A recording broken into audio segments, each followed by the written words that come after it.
राजगढ़ लोकसभा निर्वाचन क्षेत्र में 7 मई को होगा मतदान। आदर्श आचरण संहिता प्रभावशील, सभी से निर्वाचन नियमों का पालन करने की गई अपील। देखते रहिए RM पब्लिक न्यूज।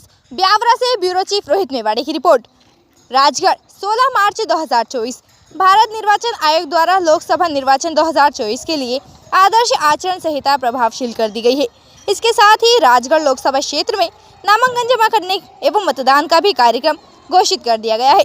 कलेक्टर एवं जिला निर्वाचन अधिकारी हर्ष दीक्षित ने सभी से आदर्श आचार संहिता एवं निर्वाचन नियमों का पालन करने की अपील की है।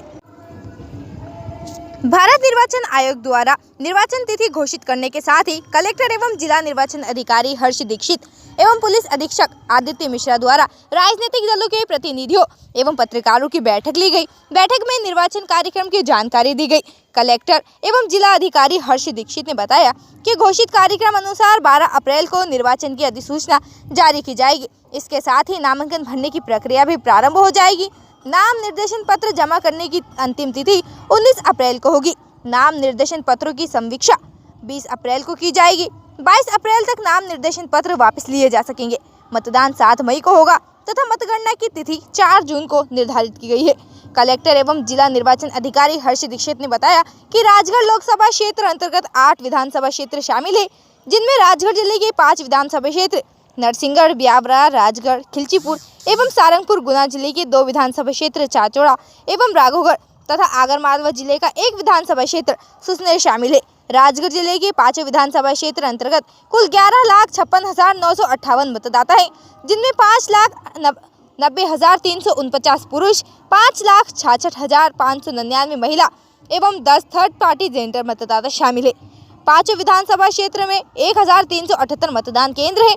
चाचौड़ा, राघोगढ़ एवं सुसनेर विधानसभा अंतर्गत 7,12,829 मतदाता हैं, जिनमें से 3,70,083 पुरुष और 3,42,733 मतदाता एवं 13 थर्ड जेंडर शामिल है। इस तीनों विधानसभा क्षेत्र में 858 मतदान केंद्र शामिल होंगे। समूचे लोकसभा क्षेत्र अंतर्गत कुल मतदाताओं की संख्या 18,69,787 है, जिनमें से 9,60,432 पुरुष एवं 9,09,332 महिलाएं तथा 23 थर्ड जेंडर मतदाता है। संपूर्ण लोकसभा क्षेत्र अंतर्गत 2,236 मतदान केंद्र बनाए गए हैं। बैठक में कलेक्टर ने राजनीतिक दलों के प्रतिनिधियों से आदर्श आचरण संहिता का पालन सुनिश्चित करने की अपेक्षा की। साथ ही कहा गया कि निर्वाचन से संबंधित अन्य नियमों का भी गंभीरता से पालन किया जाए। उन्होंने सोशल मीडिया पर कोई नियम विरुद्ध अथवा आपत्तिजनक पोस्ट नहीं करने की भी सभी से अपेक्षा की। कलेक्टर ने कहा कि किसी भी तरह के राजनीतिक अथवा सामूहिक आयोजन बिना अनुमति के न किए जाएं। संपत्ति विरूपण अधिनियम का सख्ती से पालन किया जाए। साथ ही समय समय पर जारी निर्देशों का भी पालन करने का सभी ध्यान रखें। कलेक्टर ने बताया कि निर्वाचन गतिविधियों पर सतत निगरानी रखने के लिए जिले में round the clock control room प्रभावशील रहेगा। बैठक में पुलिस अधीक्षक आदित्य मिश्रा ने कहा कि किसी भी नियम विरुद्ध गतिविधि की तत्काल सूचना दी जाए। पुलिस एवं प्रशासन के अधिकारी सक्रियता से कार्यवाही करें। बैठक में अपर कलेक्टर एवं उप जिला निर्वाचन अधिकारी शिव प्रसाद मंडरा भी मौजूद रहे। ताज़ा खबरों के लिए बने रहिए RM पब्लिक न्यूज के साथ।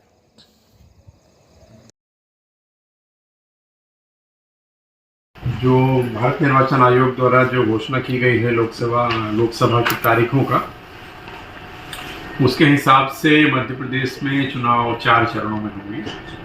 पूरी कंट्री में 7 फेजेस में इलेक्शन है, अपने यहाँ 4 फेज में इलेक्शन होगा। हमारे यहाँ जो शुरुआती 4 फेज हैं, first phase, second phase, third phase और फोर्थ फेज, इन चारों फेज में जो हमारी टोटल 29 पार्लियामेंट्री कॉन्स्टिट्यूंसीज हैं, वो अलग अलग इन फेजेस में चुनाव होंगे।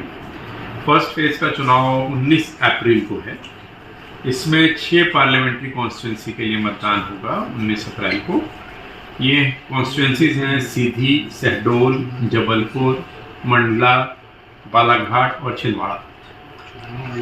सेकेंड जो हमारा फेज है, उसमें जो पोलिंग है वो 26 अप्रैल को। इसमें 7 संसदीय क्षेत्रों के लिए मतदान होगा। ये 7 क्षेत्र हैं: टीकमगढ़, दमोह, खजुराहो, सतना, रीवा, होशंगाबाद, बैतूल। जो थर्ड फेज है, थर्ड फेज का जो पोल है वो 7 मई को होगा, 7 मई को होगा। इस दिन 8 पार्लियामेंट्री कॉन्स्टिट्यूंसीज के लिए मतदान होगा। ये 8 पार्लियामेंट्री कॉन्स्टिट्यूंसी हैं हमारी मुरैना, भिंड, ग्वालियर, गुना, सागर, विदिशा, भोपाल और राजगढ़। जो चौथा फेज है, जो आखिरी फेज है, जो हमारे बचे हुए 8 जो कॉन्स्टिट्यूंसीज बची हैं उनके लिए, वो मतदान का जो दिनांक है वो 13 मई है, 13th of May। 13th मई को हमारा 4th फेज या हमारे लिए आखिरी फेज है, एक तरह से कह सकते हैं जी। उसमें जो कॉन्स्टिट्यूंसीज आएंगी जिनमें मतदान होगा, जिन कॉन्स्टिट्यूंसीज के लिए, वो है देवास, उज्जैन, मंदसौर, रतलाम, धार, इंदौर, खरगोन और खंडवा। तो इस तरह से जो 29 जो हमारे संसदीय क्षेत्र हैं, इनमें 4 फेजेज में पोल होगा और जो काउंटिंग है वो 4 जून को पूरे कंट्री में एक साथ होगी। तो सभी फेजेस की जो काउंटिंग है वो एक साथ 4 जून को होगी। तो ये डिटेल है हमारे यहाँ जो मतदान की तारीखें हैं वो। आज से पूरे राज्य में निर्वाचन की घोषणा के साथ से ही जो आदर्श आचार संहिता होती है वो प्रभावशील हो गई है सभी कलेक्टर्स, और ये प्रभावशील हो गई है सभी फेजेस के। ऐसा नहीं है कि फर्स्ट फेज वाले के लिए है, सेकेंड फेज वाले के लिए नहीं है। आज से जो मॉडल कोड ऑफ कंडक्ट है वो प्रचलन में आ गया। उसके हिसाब से कार्रवाई जैसे विधानसभा निर्वाचन के दौरान हम लोग ने किया था, तो चाहे वो SST हो, चाहे वो FST हो, चाहे वो अन्य तमाम सारे जो रेस्ट्रिक्शंस होते हैं, ट्रांसफ़र, पोस्टिंग और तमाम सारी चीज़ें, वो सभी चीज़ें अस्तित्व में आ गई हैं। और इसके साथ ही कलेक्टर्स भी जो हमारे 29 ROs हैं, टोटल जिलों की संख्या हमारी ज़्यादा है, लेकिन पार्लियामेंट्री कॉन्स्टिट्यूंसी चूँकि 29 हैं, तो 29 जिलों के जो कलेक्टर्स हैं वो इसमें RO हैं, SDMs ARO हैं। तो RO और ARO के जो दायित्व हैं, नोटिफिकेशन निकालना, फिर उसके बाद जो नॉमिनेशन प्राप्त करना, उसके स्क्रूटनी, विड्रॉल, जो पूरा प्रोग्राम है उसके हिसाब से आगे कार्रवाई होगी। पॉलिटिकल पार्टीज़ के साथ भी हम लोगों ने 19 तारीख को बैठक रखी है। आप सभी के साथ भी उस दिन चर्चा करेंगे और डिटेल्स इंस्ट्रक्शंस जो स्पीच जारी हैं उसके बारे में बताएंगे। और आचार संहिता का पालन करते हुए उम्मीद है कि हम सब लोग पुनः जिस प्रकार से विधानसभा निर्वाचन शांतिपूर्ण तरीके से संपन्न हुआ, विथ हायर वोटर टर्नआउट, मतदाताओं की संख्या में उनके प्रतिशत में इजाफा हुआ था, हमारा प्रयास है और उम्मीद है इस बार भी लोकसभा चुनाव में भी पिछले लोकसभा चुनाव की तुलना में अधिक मतदान प्रतिशत के साथ हम लोग इस निर्वाचन को संपन्न कराएंगे।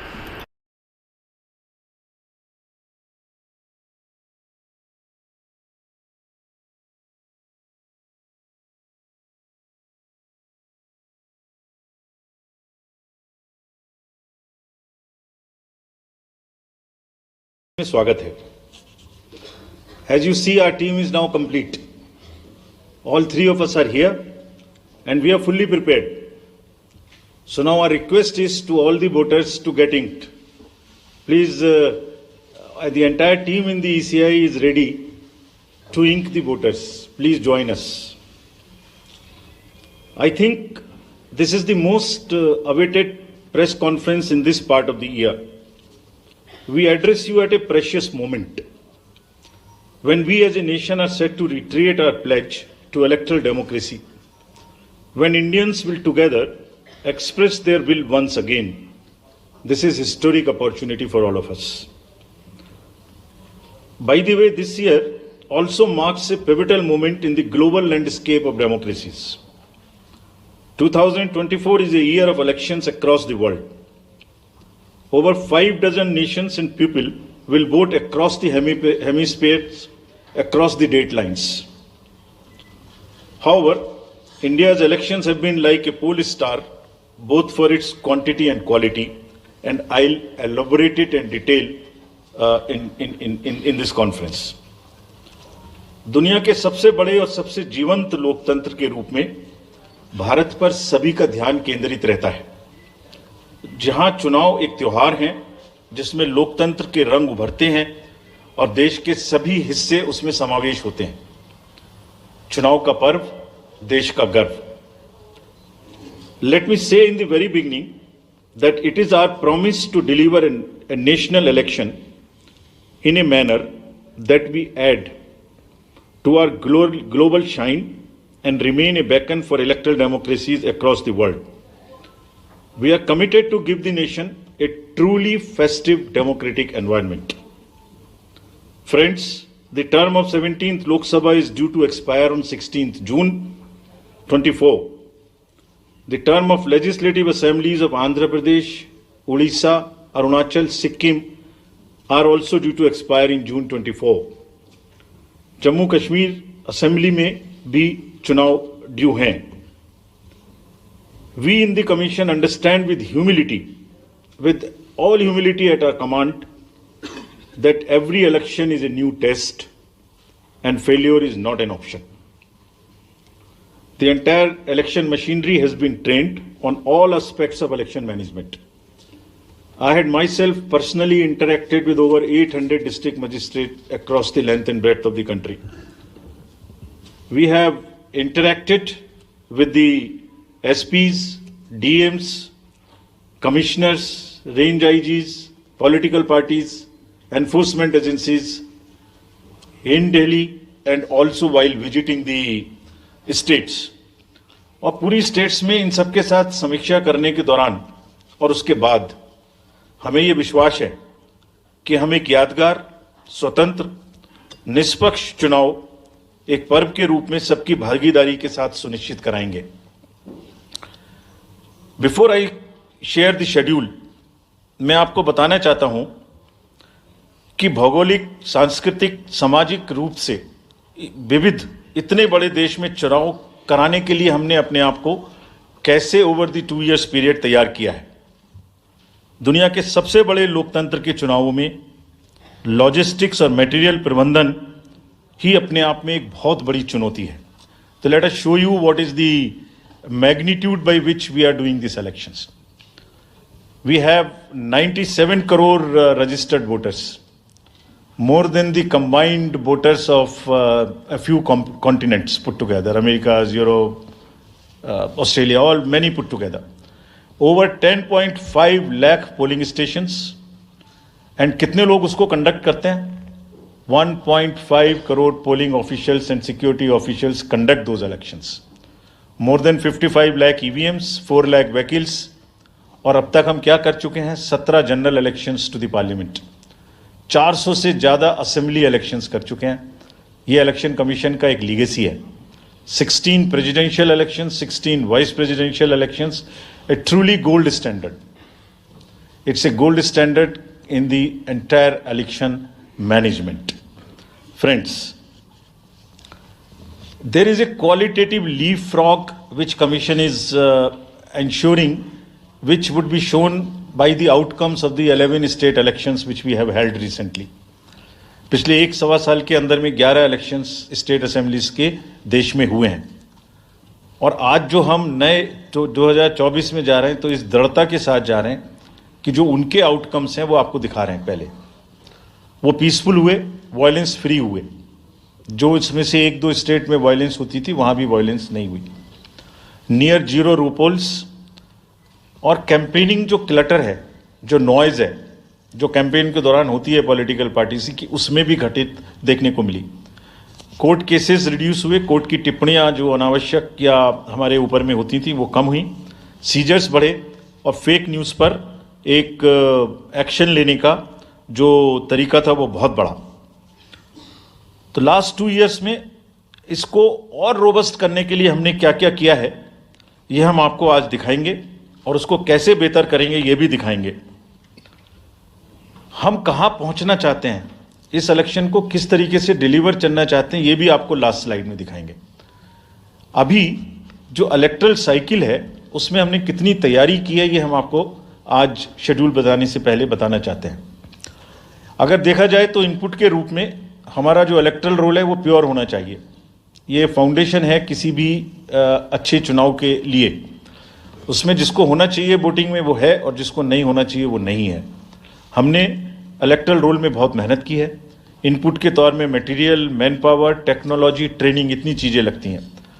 प्रोसेस के रूप में जो डिसरप्टिव चैलेंजेस हैं, muscle power, money power, misinformation, MCC violation और reaching out to the missing voters, urban apathy, youth apathy और ओवरकमिंग ऑपरेशनल चैलेंजेस जिसमें reaching in inaccessible areas in this wide country and what outcomes we want, that is what is we will tell you little later also.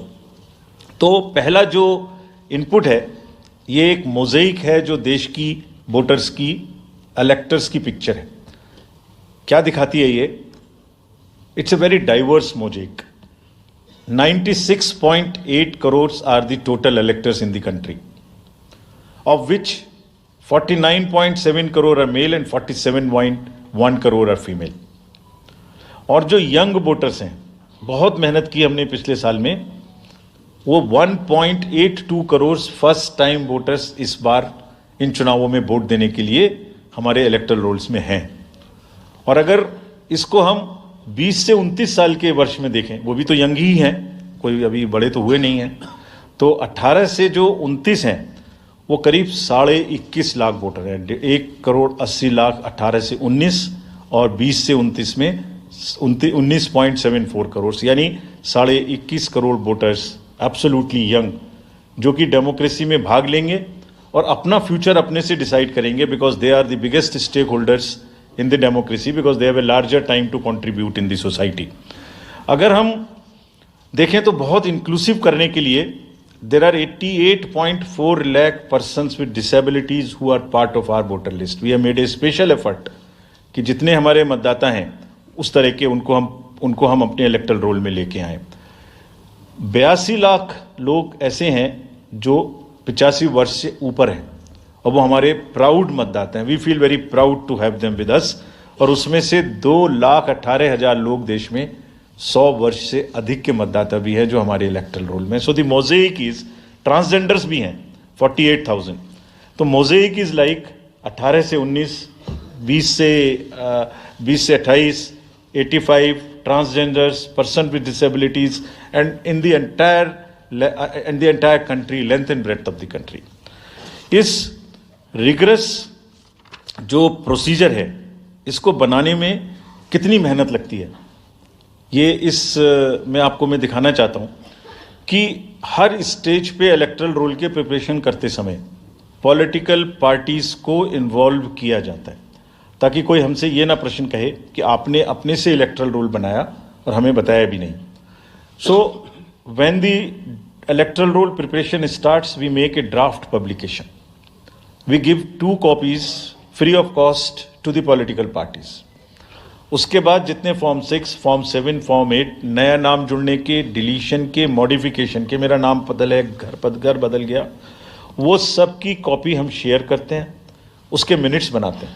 और इस बार हमने और जोर दिया कि booth level agents अगर पॉलिटिकल पार्टी हमारे BLOs के साथ लगाना चाहें तो लगाएं. और across the length and breadth of the country, all the district magistrates, we are absolutely confident that silently we were working. सब ने पॉलिटिकल पार्टीज के साथ में हर डिस्ट्रिक्ट में कम से कम 1, 2, 3 मीटिंग्स की हैं, उनको सारे ड्राफ्ट रोल्स दिखाए हैं. दिखाने के बाद जितने ऑब्जेक्शंस हैं वो उनको पूरा किया है और उसके मिनट्स बना के रखे हैं. Friends, we are very confident that, and we are conscious that a very solid electoral roll is the foundation stone on any election, and we are ready to go with this. We have also worked on the women voters. Women voters का जो gender ratio है वो बढ़ के अब 948 हो गया, which is again a very healthy sign of women participation increasing in our electoral cycle. देश के 12 राज्य ऐसे हैं जहां आज 1000 से ऊपर जेंडर रेशियो है, यानी महिला वोटर्स की संख्या मेल से ज़्यादा है. और जैसे मैंने अभी आपको बताया था कि 1.89 नए वोटर्स हमने जुड़े हैं, उनमें से 18 से 19 में 85 लाख हमारी लड़कियां हैं, फीमेल वोटर्स हैं. So they are going side by side. And this is again a very healthy sign that women are also equally participating in our election. और जैसे women participation है, ऐसे ही youth participation is another area which the commission is very conscious and commission is also consistently focusing on. 13 से जो 1.8 करोड़ मैंने आपको बताया, 19 crore voters 20 से 19, और जिस किसी की भी उम्र 1 जनवरी 2024 को 18 साल नहीं हुई थी, उसका भी नाम हमने एडवांस में एप्लीकेशन में लिया, जो 2024 के किसी भी समय में जिनकी उम्र 18 साल होने वाली है.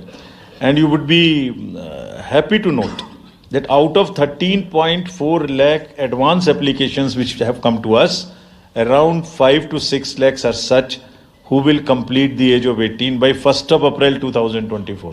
और वो भी हमारे वोटर उस समय तक बन जाएंगे. यानी the roll would be as much updated on 1st of April कि कोई भी छूटे नहीं. नेशनल आइकन्स को बड़ी संख्या में हमने यूथ को अपने साथ जोड़ने के लिए इस कार्य में लगाया है. हमें विश्वास है कि यूथ न सिर्फ वोट करेंगे बल्कि हमारे एम्बेसडर्स भी बनेंगे.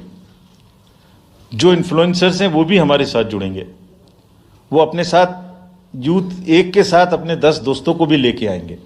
और इस बार हम कन्विंस्ड हैं अपने डिफरेंट आउटरीच एक्टिविटीज़ की वजह से कि वो हमारे साथ ज़्यादा से ज़्यादा जुड़ेंगे. फ्रेंड्स, जब हम वोटर्स को अपने बूथ पे बुला रहे हैं तो हमारी ये भी ड्यूटी बनती है कि हम अपने बूथ को बहुत अच्छे से उनके लिए तैयार करके रखें. कैसे तैयार करें? हर बूथ पे पीने का पानी होगा, टॉयलेट होगा, मेल एंड फीमेल अलग, साइनेज होगा, पर्सन्स विद डिसेबिलिटी के लिए रैंप होगा, एक व्हील चेयर होगी, हेल्प डेस्क होगी, वोटर फैसिलिटेशन सेंटर होगा और शेड भी होगा, सफिशिएंट लाइट भी होगी. यानी minimum basic facilities would be available at all the polling stations. और these polling stations will be set up across the length and breath.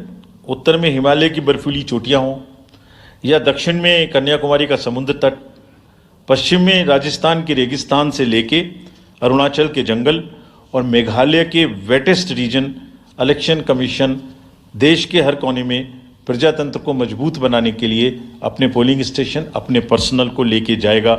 And we will take democracy to every corner of the country. We are sure that we would make it a very overwhelming experience for our voters. And then the voters delight. Polling stations इस तरीके के मिलने चाहिए जिसमें ये सभी चीज़ें आपको मिलें. Then how would we ensure that it is also inclusive? Inclusive in the sense 85 plus जितने वोटर्स हैं उनके हम घर जाके वोट लेने के लिए तैयार हैं. नॉमिनेशन से पहले सबके घर में हम फॉर्म 12D पहुंचाएंगे. देश के कुछ हिस्से में घर से वोटिंग हो चुकी है असेंबली इलेक्शंस में, कुछ राज्यों में अभी नहीं हुई है. अब इस बार पूरे देश में पहली बार ये व्यवस्था एक साथ लागू होगी कि जो 85 वर्ष से ऊपर के मतदाता हैं, जो पर्सन्स विद डिसेबिलिटी हैं 40 ईयर्स एंड 40% से ज़्यादा की जिनको डिसेबिलिटी है, वो सब के पास हम फॉर्म पहुंचाएंगे. अगर वो ये ऑप्ट करेंगे कि वो फॉर्म वो बूथ पर नहीं आना चाहते, घर से करना चाहते, तो हम घर में जाएंगे, एक आदमी का वोट लेने घर में जाएंगे. हालांकि हमारा तजुर्बा यह है कि ज़्यादातर लोग उस एज के बूथ पर आना चाहते हैं because they have consistently been part of our democracy. उनको वॉलंटियर्स और व्हीलचेयर की सुविधा वहाँ उपलब्ध रहेगी. नाउ जब ये बूथ बनाए तो हमने अपने पर्सनल को, जो टीम्स हैं, उनको बहुत अच्छे से ट्रेन करके तैयार किया है. They are sentinels of democracy. I mean हमारे जितने एम्प्लॉयज़ हैं वो सब तैयार रहेंगे इस बात के लिए कि that wherever it takes they will walk an extra mile so that voters don't have to mile. पहाड़ के बर्फ़ में भी जाएंगे, जंगल में भी जाएंगे, नदी में भी जाएंगे, घोड़े पर भी जाएंगे, काठ के ब्रिज पर भी जाएंगे, हेलीकॉप्टर से भी जाएंगे, हाथी से भी जाएंगे, बर्फ़ में भी चलेंगे, म्यूल से भी जाएंगे. सिर्फ हर जगह पहुंचेंगे इसलिए ताकि वोटर अपना वोट दे सकें. मैं इसी क्रम में आगे थोड़ी अर्बन एपैथी की भी बात करूंगा. हम इतनी जब मेहनत करते हैं जाने में, हम देखते हैं जहां घर के नीचे बूथ है वहां पे बहुत सारे लोग वोट देने नहीं आते. ये उनके लिए भी एक उदाहरण है कि वो ये समझें कि वोट देना कितना ज़रूरी है. अगर हम 10 लोगों के लिए, 5 लोगों के लिए बूथ बना के इतनी मेहनत से जा सकते हैं, तो आप घर के नीचे उतर के जो 2 किलोमीटर के रेडियस में आपके पास बूथ है उसमें वोट देने जरूर आएँ. Friends, we are also very conscious about the sustainable elections as our responsibility towards the environment. तो environmentally sustainable elections हों, इसके लिए भी हमने डायरेक्शंस अपने इलेक्शन मशीनरी को दी है। वेस्ट मैनेजमेंट किसी भी पोलिंग स्टेशन पे पोलिंग के बाद में दिखाई नहीं देना चाहिए। आप उसको कलेक्ट करें, डिस्पोजल करें और टीम्स के साथ में send them to various disposal thing. It's part of the material arrangement. Minimal use paper का करें। मैक्सिमम हमारी ई बुक्स लागू हैं, आप कभी भी हमारी वेबसाइट पे देख सकते हैं, हर सब्जेक्ट पर ई बुक है। More and more carbon footprints को हम कम से कम किस तरह से कर सकते हैं, recycling, more and more less and less paper work, all that is what is our commitment to the environment. We are also greatly leveraging technology in 3 verticals for the help of the voter, for the help of the election management agencies, machinery, and also for the political parties and candidates. कोई भी voter पूरे देश में उसका epic number से booth कहाँ है, उसका एपिक डाउनलोड करना है। If he has a mobile number seeded, he can download his और हर मोबाइल। कोई भी बीएलओ के बारे में कोई जानकारी लेनी है, one can go to the voter helpline app. You can know about what kind of a candidate you have in your constituency who are contesting. So there is an application called know your candidate. तो उस candidate की कोई criminal background तो नहीं है, उसके खिलाफ में केसेस तो नहीं है, उनके क्या असेट्स हैं, क्या लायबिलिटीज़ हैं, ये सारी चीज़ें केवाईसी के एप्लीकेशन में वोटर्स को देखने का अधिकार है, उनको मिलेंगी। और जिस किसी का भी क्रिमिनल रिकॉर्ड है किसी भी कैंडिडेट का, उसको 3 बार न्यूज़पेपर्स में देना पड़ेगा, टीवी में देना पड़ेगा, और पॉलिटिकल पार्टी को भी ये बताना पड़ेगा कि आपको उस कॉन्स्टिट्यूएंसी में क्रिमिनल कैंडिडेट बैकग्राउंड के खड़ा करना पड़ा, तो बाकी क्यों नहीं मिला। आप बताइए, what is the basis of the selection of a candidate who has a criminal background. Then in order to clean up the entire system, we want to use the technology with the help of the citizens. Citizens, be please vigilant. So C-Vigil app में कोई भी शिकायत अगर किसी citizens को, किसी voter को करनी है, कहीं पर भी कोई पैसा बांटने का केस है, फ्रीबी बांटने का केस है, एक्सेस कैंपेनिंग का केस है, जस्ट टेक ए फोटो और type text, send it to us, we will capture your longitude and latitude ourselves. आप कहाँ पर खड़े हैं ये हम अपने से आपकी मोबाइल की लोकेशन से समझ लेंगे और आपको 100 मिनट के अंदर अपनी टीम भेजकर जो आपकी शिकायत है उसका निराकरण हम आपको करने देंगे। फ्रेंड्स, इस सारी चीज़ को करने में हमारे सामने कुछ चैलेंजेस भी हैं। मैं आज आपके सामने उन चैलेंजेस की भी चर्चा करना चाहता हूँ और ये भी बताना चाहता हूँ कि इसको हम कैसे ठीक करेंगे। तो मेनली 4 चैलेंजेस हमारे पास हैं, 4 M's: muscle, money, miss information and MCC violations. Essentially 4 किस्म के ब्रॉड जो हमारे प्रोसेस हैं और इसी के संदर्भ में पूरा जो प्रोसेस अब आज से शुरू होगा और जब तक चुनाव खत्म होगा तो इलेक्शन कमीशन का अधिकांश समय इन्हीं 4 चीज़ों में लगने वाला है कि how to control muscle power, how to control money power, how to control the menace of misinformation and how to control the violations which are done or at least to be done under MCC. So coming to the muscle power को control करने के लिए adequate number of CAPF would be deployed. 24/7 एक नया प्रयोग हम इस बार कर रहे हैं। We are establishing, हम बिल्कुल determined हैं इस बार मसिल पावर को कम करने के लिए। चुनावों में हिंसा का कोई स्थान होना नहीं चाहिए और ब्लड बाथ बिल्कुल नहीं होना चाहिए। जहां भी हिंसा बची है, चाहे वो प्री पोल हो, चाहे वो ड्यूरिंग कैंपेनिंग हो, चाहे वो पोस्ट पोल हो, we are committed to kind of be very very alive to this situation. और जो भी हमें सख्ती से करना होगा इसके लिए हम करेंगे ताकि ये प्रोविज़न ना रहे। हर डिस्ट्रिक्ट में एक कंट्रोल रूम बनाया गया जो दिन उसमें 5 किस्म के फीड्स होंगे। TV, social media, webcasting which is on the booths, 1950 की लाइन जिससे शिकायत आती है, and grievances portal. So one senior officer would be available in the control rooms in every district to look at these 5 feeds.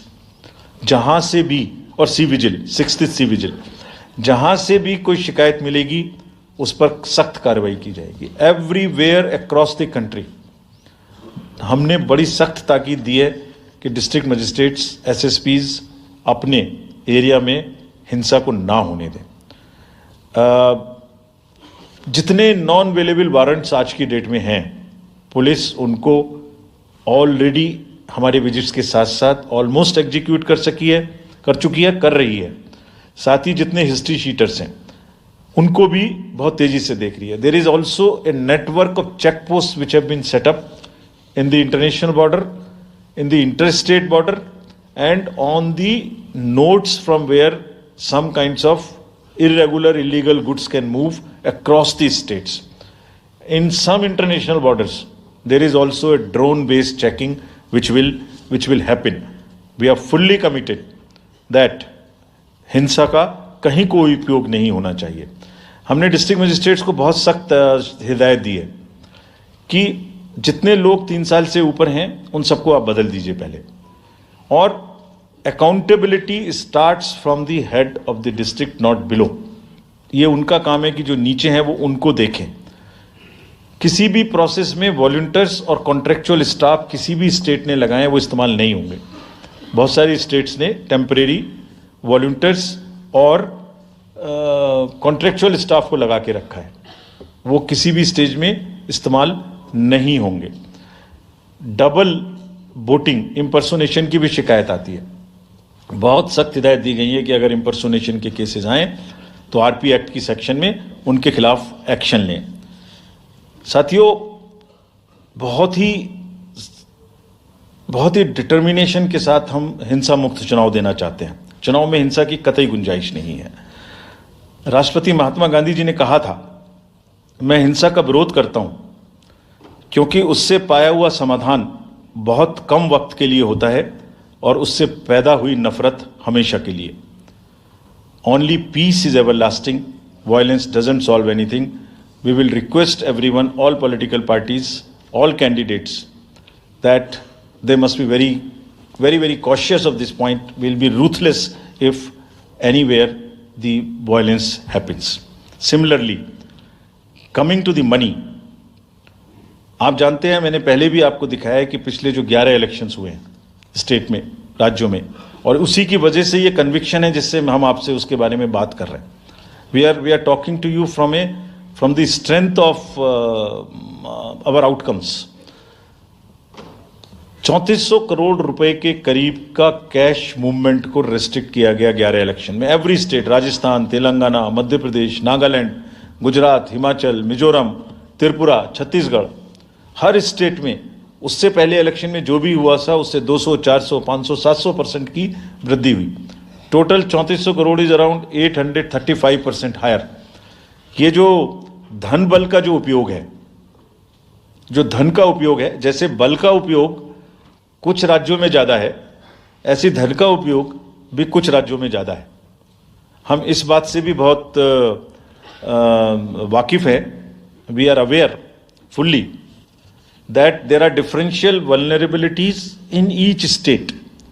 Some states have more violence, some states have more money, some states are more kind of a geographical problems. So whichever problem pertains to a particular state, based on this differential analysis, we would be having a differential level of treatment for that state.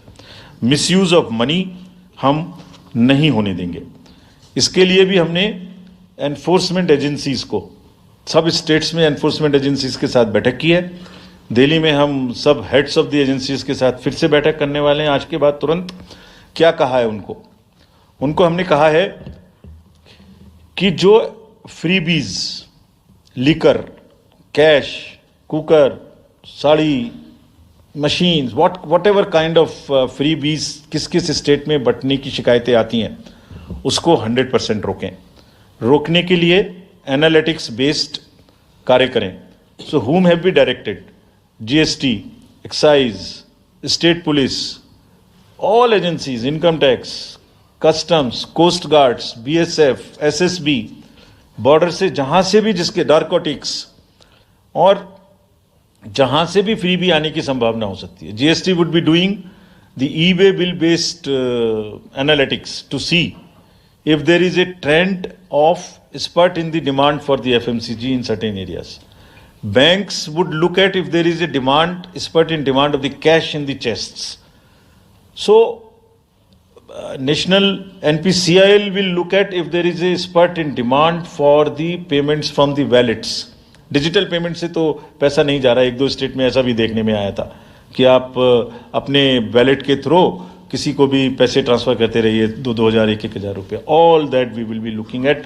Banks would be sending almost daily report of the suspicious transactions which they have.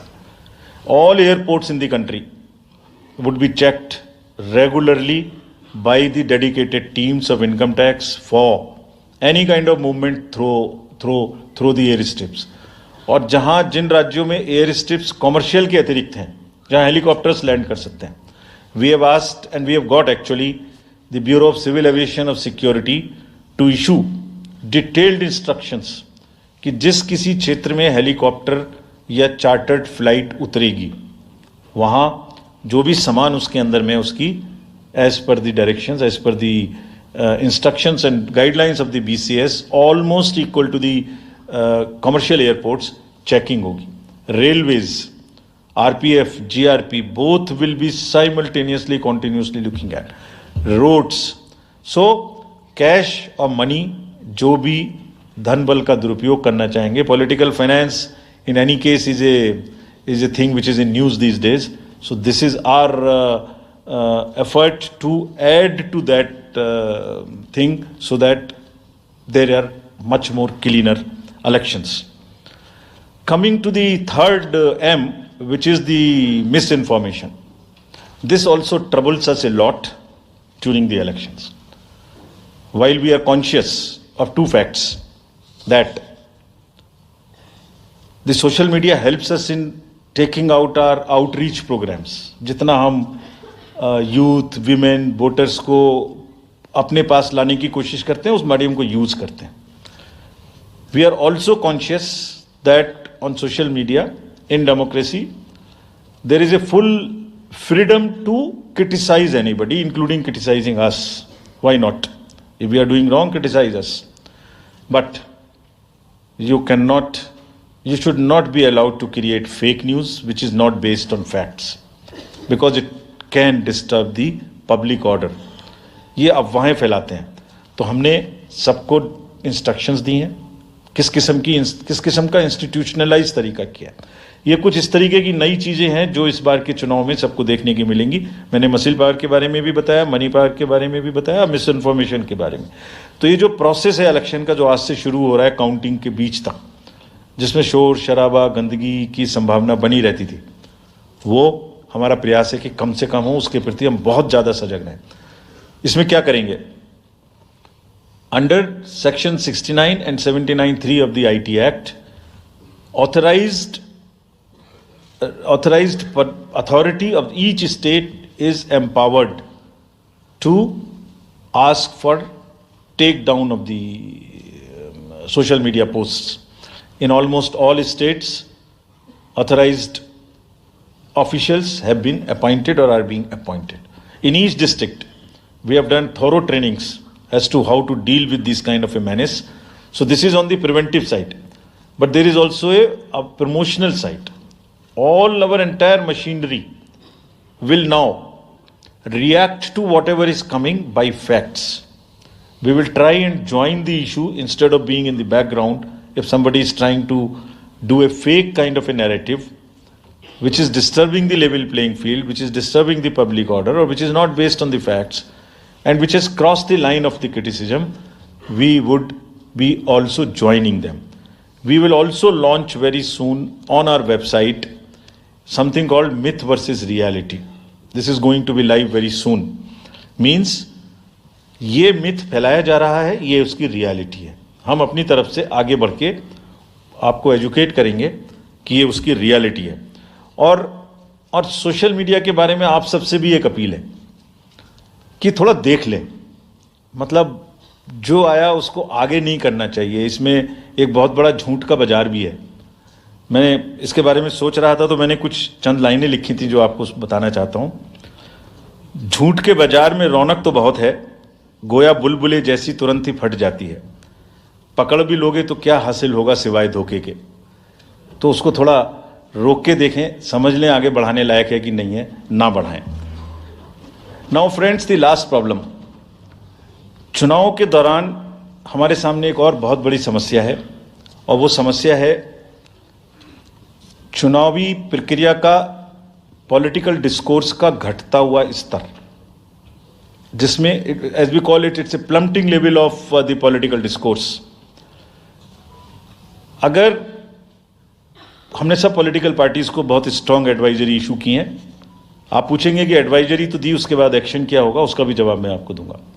Advisory issue की हैं जो भी पिछले 11-12 elections में, actually जो पिछले 5 साल में जितने भी एमसीसी के वायलेशंस होते रहे उसको हमने इकट्ठा करके एक फाइनल एडवाइजरी दी है before the 24. So this is how we have set our grounds, and what we have done in that, we have set, we are putting political parties on notice. Means we have asked political parties to give copy of our guidelines to each star campaigner. Political parties के जितने भी बड़े नेतागण star campaigners हैं जो campaigning करेंगे, उनके व्यक्तिगत नोटिस में हमारी गाइडलाइंस ले आइए. ये जिम्मेदारी हमने पॉलिटिकल पार्टीज को दी है. So now what is happening, we have put them on notice and we will presume knowledge of the guidelines. These are the two fundamental changes which we have made silently. People were asking, you issued so many notices last time, did nothing. You left it at that. That was a moral censor. Now we will go beyond. We will go beyond, and here we have said we will also look at the past. We will also look at the history. We might look at a calibrated approach dealing with the MCC violations, which may be, जो MCC violations किस प्रकार की हो सकती हैं. I mean statements which inspire, which should inspire rather than divide. Issue based campaign हो, hate speeches, religious speeches, private life का criticism is what is absolutely avoidable.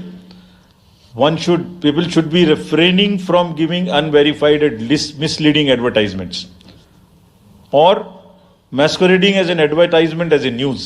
इसमें हमने एडिटर्स को भी एडवाइजरी इशू की है. वो एक न्यूज़पेपर में बड़ा बड़ा ऊपर में छप जाता है कि इसकी लहर और उसकी लहर. अगर ऐसा है तो साफ साफ लिखें कि ये एडवर्टाइजमेंट है. Let it not pass through advertisement. We have issued these advisories. Now the time is during this election to go beyond advisories, take concrete action, for which in the advisories there are relevant sections of the acts which are also inbuilt. So notice is there, knowledge is there, sections are there. So please, our request is कि campaigning के दौरान please don't try to cross the red line. ये वैसे भी इसलिए जरूरी है that in this digital world जो भी एक बार मुंह से निकलता है उसका रिकॉर्ड तो 100 साल तक के लिए पैदा हो गया, वो बार बार चलता रहता है. So please avoid creating digital memory of bad words which are coming from your mouth. Please be civilised during the election. This is what is our advice. और एक बार जब लड़ाई झगड़ा होता है ना तो प्रेम का धागा टूट जाता है, और जब प्रेम का धागा टूट गया तो बड़ी मुश्किल होती है. रहीम ने कहा था, रहीमन धागा प्रेम का मत तोड़ो छिटकाए, टूटे से फिर ना मिले गांठ पड़ जाए. तो क्यों ऐसी गांठ बांधनी है. थोड़ा प्यार मोहब्बत से कैंपेनिंग करें, शोर शराबा कम हो. फ्रेंड्स, पॉलिटिकल पार्टीज को और भी बहुत सारी स्ट्रीमलाइन करने के लिए उनकी एक्टिविटीज़ को हमने कदम उठाए हैं. ये मैं पिक्चर आपको इसलिए दिखा रहा हूँ कि हर फील्ड के अंदर में we are ready that how we would control this. क्या किया है, around 537 registered unrecognized political parties have been taken out of the political space.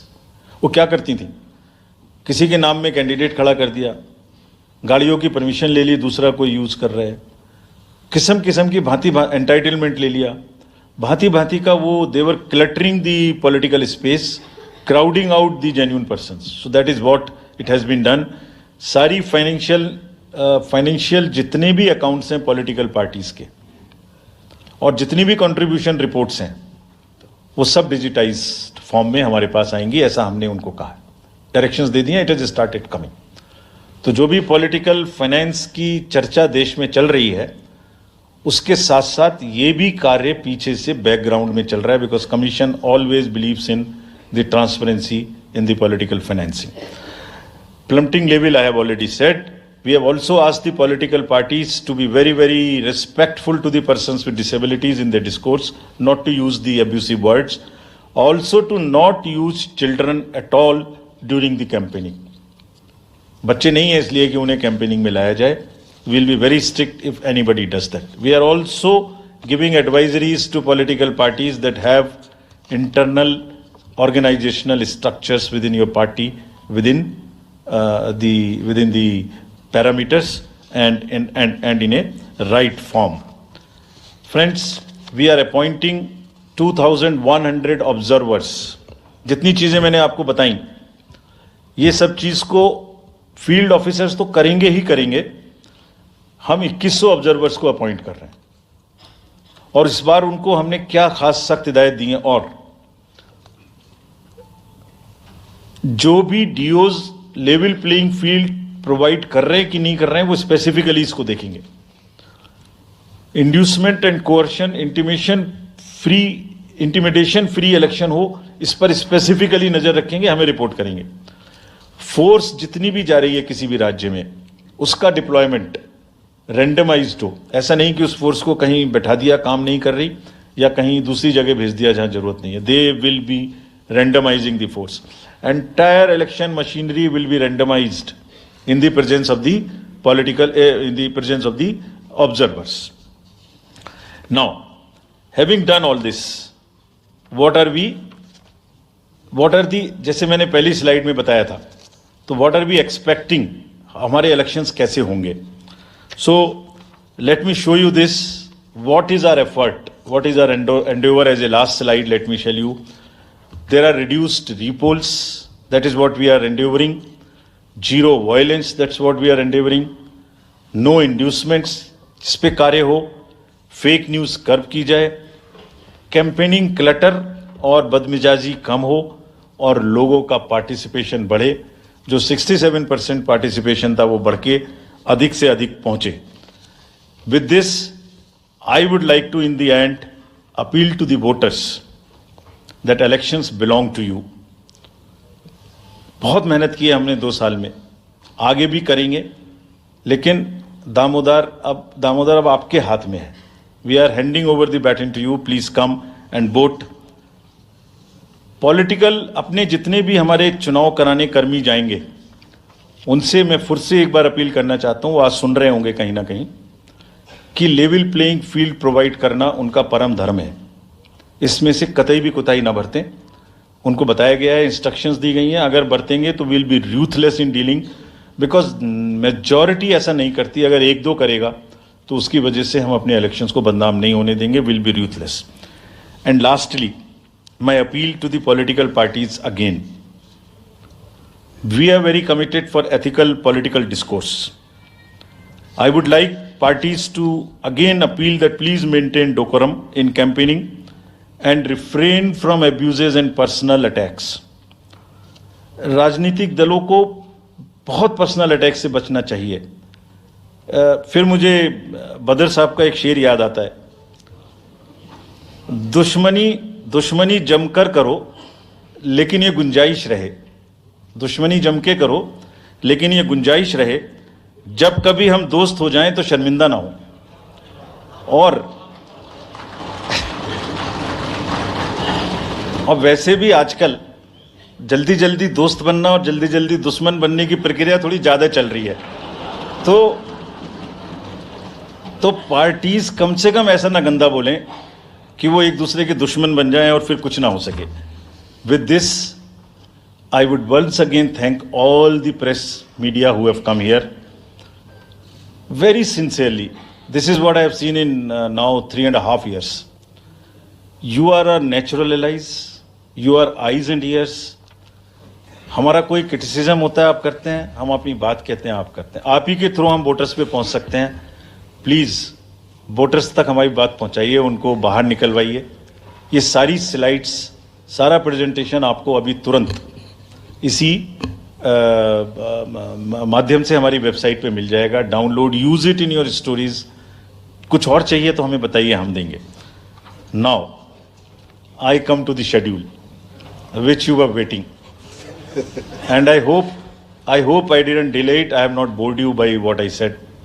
So now we'll be announcing schedule in 3 phases. First, for the by-elections. There are 26 assembly constituencies in the country जहां by पोल होना अभी है due. Bihar, Gujarat, Haryana, Jharkhand, Maharashtra, Tripura, Uttar Pradesh, waste Bengal, Telangana, Himachal Pradesh, Rajasthan, Karnataka, Tamil Nadu. इन सब राज्यों में by elections होना due है. आज तक की जितनी भी वैकेंसी थी बाई इलेक्शंस की, 26 की 26 हम पूरी कर रहे हैं, ताकि हमारे खाते में कोई भी वैकेंसी ना रहे. और ये उसी फेज में होंगी जिस फेज में पार्लियामेंट्री इलेक्शन उस पर्टिकुलर इलाके में हो रहा है. वो कब हो रहा है वो मैं आपको जब फेज आएंगी तो उसमें दिखा दूंगा. But all the 26 assembly constituencies will go to the by-poll so that during this election itself we can complete this entire process. अगर आपने नोट कर लिया हो तो now I come to the assembly elections. साथियों, 4 राज्यों में assembly elections जैसे मैंने बताया था जून में खत्म हो रहे हैं. सिक्किम जो 2 जून को with 32 assembly seats, Odisha June 24th June with 147 assembly constituencies, Arunachal Pradesh on 2nd of June with 60 assembly constituencies, Andhra Pradesh on 11th June 24 with 175 assembly constituencies. These are the simultaneous elections to the parliament. They will be held simultaneously. They will also be held in the same phase where the parliament elections will be held. So now, when I tell you the parliamentary elections, then I will tell you. But in case of Andhra Pradesh, the date of issue of Gazette notification would be 18th of April 2024, or date of poll would be 13th May 2024. तो आंध्रा के case में notification 18 अप्रैल 24 को होगा और date of पोल 13 मई 24 को होगी. इसके बाद अरुणाचल प्रदेश में डेट ऑफ गजट नोटिफिकेशन 20 मार्च को होगा और डेट ऑफ पोल 29 अप्रैल को होगी. 20 मार्च को गजट नोटिफिकेशन, 29 अप्रैल को डेट ऑफ पोल. सॉरी 19 अप्रैल को. 20 मार्च 19 अप्रैल. इस प्रकार सिक्किम में भी 20 मार्च और 19 अप्रैल. 20 मार्च को नोटिफिकेशन, 19 अप्रैल को डेट ऑफ पोल. उड़ीसा में first notification, this will be conducted in phases, and first phase would be on 18th April and date of poll would be 13th May. 5th phase में होगा second phase of the assembly of Odisha 26th April and 20th May. Then 6th phase and 7th phase also Odisha would have the assembly elections. 6th phase being on 29th April and 25th May elections. ये सब आपके साथ में हम अभी share कर रहे हैं ताकि आपको लिखने में, रिपोर्ट करने में इसको आसानी हो. Coming to the general elections to the Lok Sabha, जो विश्व का सबसे बड़ा लोकतांत्रिक त्योहार है, सबसे बड़ा लोकतांत्रिक त्योहार, biggest, 543 parliamentary constituencies, of which 84 are reserved for SCs and 47 are reserved for STs. तो इस 543 पार्लियामेंट्री कॉन्स्टिट्यूएंसीज के महा त्योहार में शेड्यूल बताने से पहले सभी वोटर्स का फिर से हाथ जोड़ के आग्रह, अनुरोध, गुजारिश that please join for the voting, come on the day of voting, छुट्टी मनाने ना जाएं, जरूर आ जाएं. Schedule of the Lok Sabha poll, phase 1. We'll do it in 7 phases, as was done last time. 7 phases. Phase 1 will start from 20th March notification, 5 days from now. And last date of withdrawal would be 30th March and date of poll would be 19th of April. इसमें phase 1 का schedule एक दिन से हमें 2 बार करना पड़ रहा है. फिर बिहार के लिए वहां एक फेस्टिवल है, तो नोटिफिकेशन की डेट सेम है, लेकिन बस लास्ट डेट ऑफ विड्रॉल हमें 30 मार्च की जगह 2 अप्रैल सिर्फ बिहार की फर्स्ट फेज के लिए करनी पड़ रही है, क्योंकि वहां त्योहार हैं. और 19 अप्रैल को यहां वोटिंग होगी और पूरी कंट्री में 4 जून को काउंटिंग होगी. So phase 1 this will look like this. ये मैप भी हम आपको प्रोवाइड कर देंगे. अभी ये जो येलो पोर्शन है ये ऐसा दिखाई देगा. तो इसमें जो फेज 1 का जो मैप है, इसमें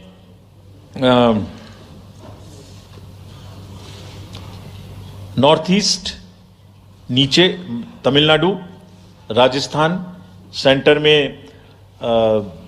छत्तीसगढ़, मध्य प्रदेश और उत्तराखंड, और ऊपर में जम्मू कश्मीर की 1 पार्लियामेंट्री कॉन्स्टिट्यूएंसी. ये येलो फर्स्ट फेज का आपके सामने में मैप है.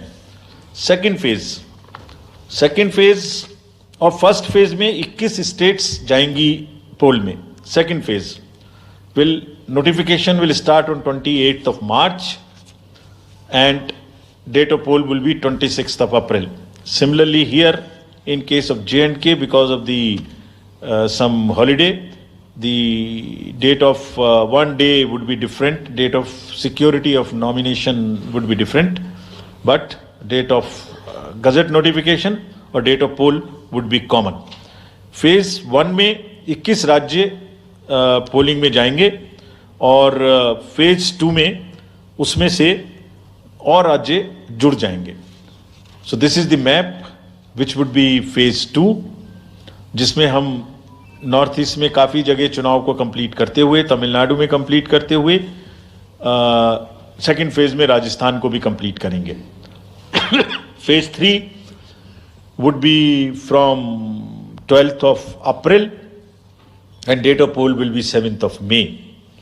इसमें भी टोटल 12 स्टेट्स उस समय में जा रही होंगी और इस फेज में 3 नए राज्य में चुनाव शुरू होगा. इसका मैप कुछ इस तरह से दिखाई देगा. राजस्थान हम कवर कर चुके होंगे, तमिलनाडु कवर कर चुके होंगे, केरला कवर कर चुके होंगे, गुजरात इसमें कवर कर लेंगे, नॉर्थ ईस्ट पूरा कवर कर चुके होंगे और हम नए राज्यों को मिला के 3 इसमें नए राज्य भी जुड़ेंगे. फोर्थ फेज में 18 अप्रैल को गजट नोटिफिकेशन होगा और date of polling would be 13th of May. Date of counting in the entire country would be 4th of June for all by-elections, for the assembly elections, for the parliamentary elections. इसका map कुछ इस तरह का दिखाई देगा. इस समय तक हम इसमें Telangana, Andhra, Orissa would start and by that time other than that entire South India would be complete, entire Western India would be complete, North East would be complete. और फिफ्थ फेज 26 अप्रैल से शुरू होगी और 20 मई तक चलेगी. 20 मई तक डेट ऑफ पोल होगी. बीच में नॉमिनेशन, स्क्रूटनी और विड्रॉल की डेट्स रहेंगी. Counting of course is 4th of June. It will look like this, which is in front of you, and phase 5 में 49 constituencies will be going to the poll. Phase 6th में 57 constituencies will go to the poll starting from the Gazette notification on 29th of April and finishing on 25th of May 2024. इसका map कुछ इस तरह का दिखाई देगा कि mostly UP, Bihar, Bengal, Orissa और साथ में कुछ नॉर्थ का पोर्शन चालू रहेगा. Last phase, 7th phase notification will be on 7th of May and polling on 1st of June. तो last polling would be on 1st of June and counting on 4th. and इस phase में पूरा पंजाब, हरियाणा भी शामिल रहेगा, Bengal, Bihar, Orissa. This is how the map will look. Yellow denotes the first phase and accordingly the legends are given. We will share this map also with you, ताकि आप इसे अपने साथ रख सकें, इसके हिसाब से देख सकें. ये भी कोशिश की है हमने, और अगर पूरी फेज वाइज हम पिक्चर दें, ये भी एक अच्छी स्नैपशॉट है जिसमें फेज 1 में 102 कॉन्स्टिट्यूएंसीज, फेज 2 में 89, फेज 3 में 94, फेज 4 में 96, 49, 57, 57.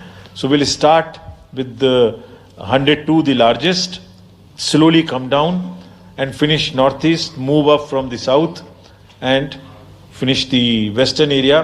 तो इसमें वेदर और हर चीज़ का ध्यान रखते हुए काफ़ी सोचने के बाद ये शेड्यूल बनाया गया है. विद दिस जो सिंगल पोल डेट है वो 22 स्टेट में होगी. 2 राज्य 4 बार में जाएंगे, कर्नाटका, राजस्थान, त्रिपुरा, मणिपुर. 3 फेज में 2 जाएंगे, छत्तीसगढ़ एंड असम. 4 फेज में 3 जाएंगे, उड़ीसा, मध्य प्रदेश, झारखंड. 5 फेज में 2 जाएंगे, महाराष्ट्र एंड जम्मू कश्मीर. जम्मू कश्मीर की हर पार्लियामेंट्री कॉन्स्टिट्यूएंसी के लिए 1 फेज होगी. और 7 फेज में 3 जाएंगे, Uttar Pradesh, Bihar and West Bengal. With this friends, I end my address and thank you very much. Thank you, sir, for those detailed remarks. Please hold on. So, you raise your hands, हाथ खड़ा कर दीजिए. माइकर्स आपके पास आएंगे. तो we will start with you in the first row. Where are the micers? आप आइए, इनको दे दीजिए. जो CC sir will take 4-5 questions at one time. So after that we will take the next person. Yeah. Sir, मैं मोहित दुबे हूँ news nation से. Sir, मेरा सवाल ये है कि आपने 7 चरणों में मतदान ये करवाया है. बहुत बड़ी चुनौती है क्योंकि दुनिया का सबसे बड़ा लोकतंत्र हिंदुस्तान है. अपोजिशन पार्टियां जो हैं ये आरोप लगा रही हैं कि 7 चरणों में क्या ज़रूरत है और इसकी वजह से सत्ताधारी दल को फायदा होता है. और छोटा सा सवाल सर एक और है कि ईवीएम को लेके लगातार अपोजिशन धरना दे रहा है, सवाल उठा रहा है. आप हमेशा ये कहते रहे कि निष्पक्षता के साथ आप मतदान करवाते रहते हैं ईवीएम के माध्यम से. तो उनके सवाल के बारे में आप क्या जवाब देंगे? आप ये जो लाइट जैकेट पहने हैं सेंटर में, इनको दे दीजिए. जो जस्ट होल्ड ऑन. सर, मेरा नाम रविंद्र सिंह शुरान है. I would like to ask कि जो आपने बताया कि 3500 करोड़ रुपए को सीज किया, उसके बाद कार्रवाई कितने लोग जेल गए, कौन कौन सी पॉलिटिकल पार्टीज इन्वॉल्व थी, और जो लीकर सीज किया गया उसमें कितने केसेस रजिस्टर हुए, उसकी डिटेल्स इलेक्शन कमीशन हमारे साथ कभी शेयर करता नहीं है after the election happens. This lady in the front या इधर मिडिल में जो है, इनको माइकर्स इनको दे दीजिए. इनको दे दीजिए. Please switch on your mic.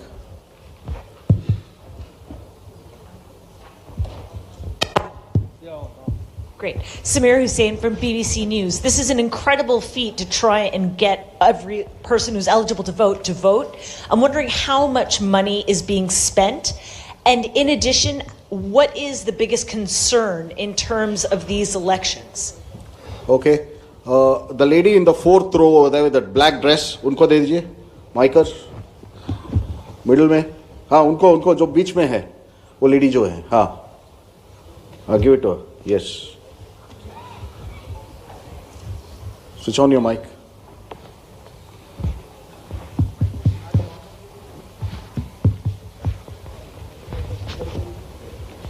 बताओ इन्हें माइक ठीक करके रखें. What are they doing? Hi, I'm Ashlyn. You said in your speech Can you just that introduce yourself? I'm Ashlyn Matthew From? National Herald. Thank you. You had said in your speech that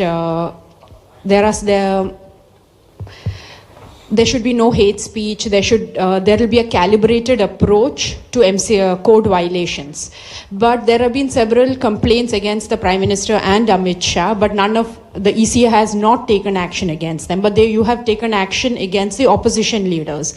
So even if you take a calibrated approach, so won't it be the opposition leaders who get picked up more, who will get notice from you more than the ruling party leaders? Yeah, the gentleman in the second row here.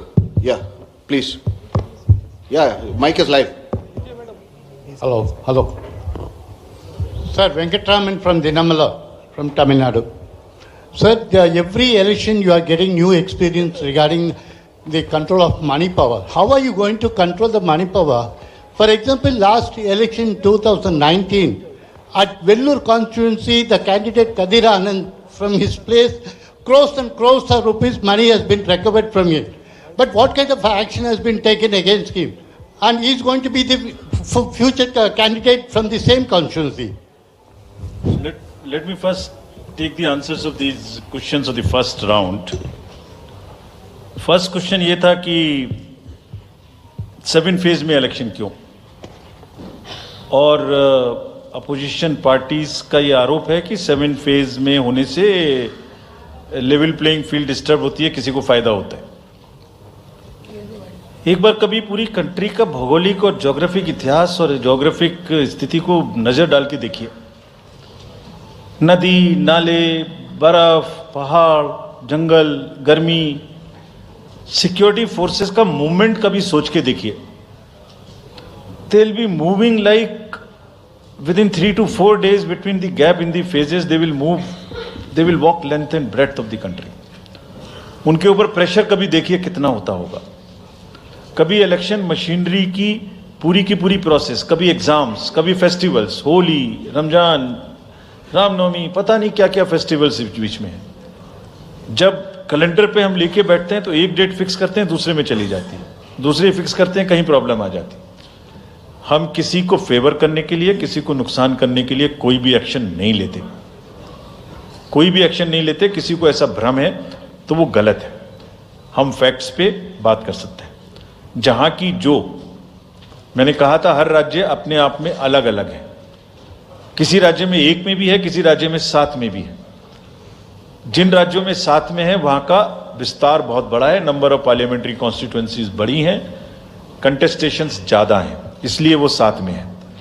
My friend from the Tamil Nadu has asked, वहां 1 में है, लेकिन वहां दूसरा challenge है जिसके लिए what he has talked about, there is a challenge of money power in that particular state. And as I mentioned, we are extremely careful of what he has asked.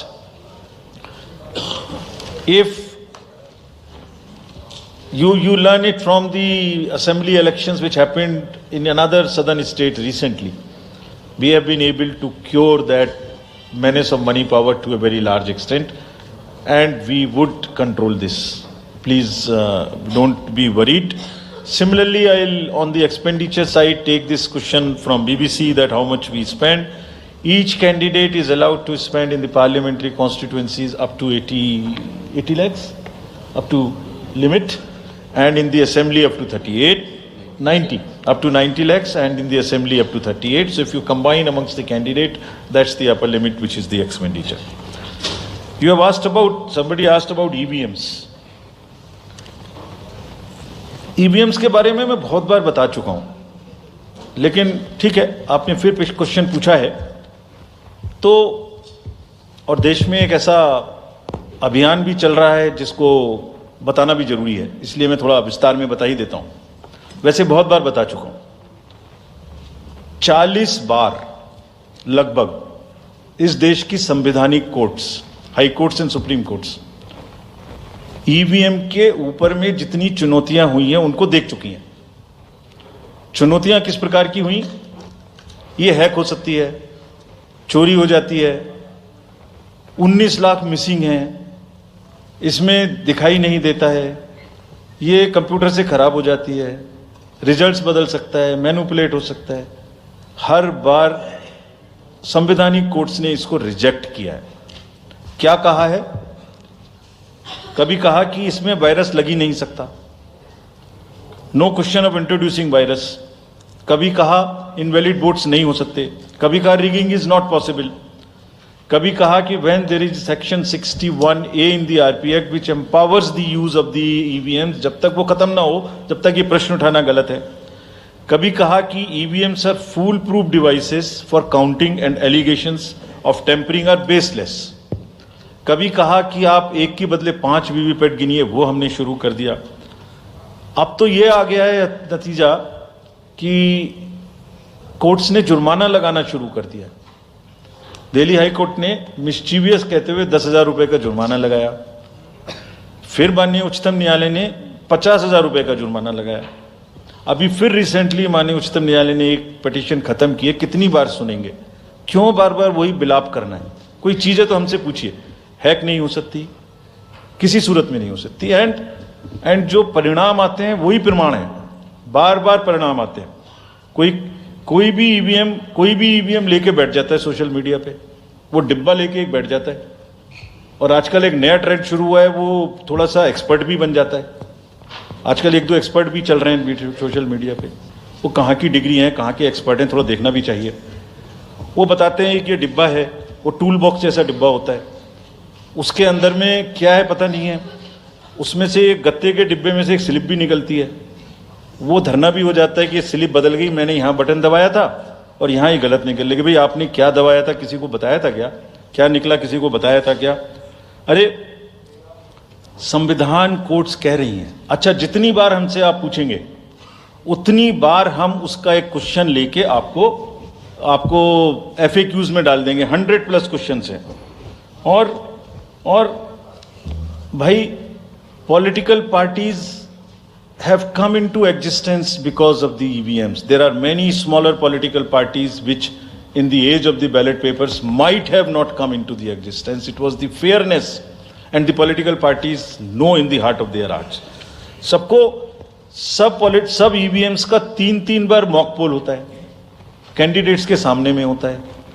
फिर भी अगर कुछ आप किताब लाए हैं, किसी के पास है क्या? एक हमने किताब भी बनाई है, एक जितने लीगल केसेस 40 केस, देखिए these are 40 cases on EVM. इसमें FAQ भी है, आप सब लीजिए इस किताब को हमसे। इसमें FAQ भी है और इसमें फ्लो चार्ट्स भी हैं। देखिए हमारी वेबसाइट पे है ये, थोड़ा पढ़ने का तो कष्ट करिए, खासतौर से जो एक्सपर्ट महोदय हैं, वो बहुत सारे एक्सपर्ट्स हैं यहाँ, मतलब कंट्री में कोई भी बन जाता है, किसी पे कोई रोक नहीं है। हमने इसमें चार्ट भी लगाया है कि कितनी बार सत्ता में रहने वाली पार्टियां ईवीएम ने बदल दी।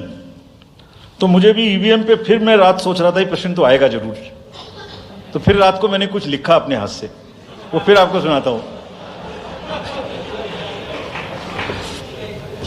अधूरी हसरतों का इल्जाम, अधूरी हसरतों का इल्जाम हर बार हम पर लगाना ठीक नहीं। ये ईवीएम कह रही है, मैं नहीं कह रहा हूं। अधूरी हसरतों का इल्जाम हर बार हम पे लगाना ठीक नहीं।